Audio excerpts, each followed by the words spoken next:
I hate to report this on Christmas Eve, or actually the beginning of Christmas Eve, but Antonio Martin was shot by a police officer in St. Louis County outside of Ferguson.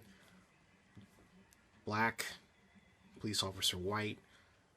And this, however, looks different from the Mike Brown situation in that there was video taken. The police officer had a body camera, but he wore it really, really low around his belt buckle. Why? I don't know. Then there are two accounts. The first one is, well, take a look at this, all right?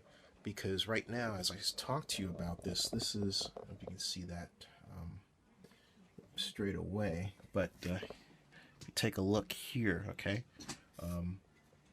Take a look. There's the Twitter tweets there. Okay, you can see my finger.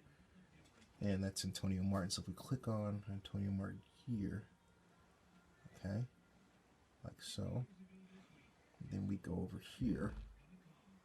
You can see all the photographs. Now, let's go through them. First of all, there are people comparing the police account with the account of a friend, and they are vastly different.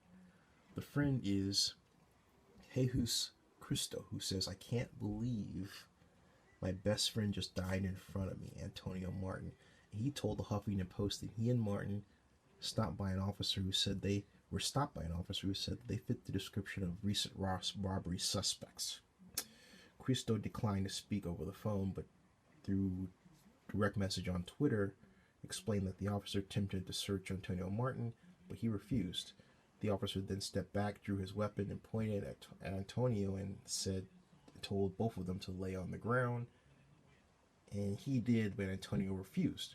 And the officer, he says, then began to step back from us with his gun, still aimed at us. He told Antonio to lay down once again, and when Antonio didn't lay down, the officer opened fire. And when I tried to get up to help my friend, he says, he screamed at me. The officer screamed at him to stay down with his weapon still drawn. That is the sad photo of Antonio Martin's mother. The city is called Berkeley, by the way, not to be confused with Berkeley, California. Berkeley, Missouri.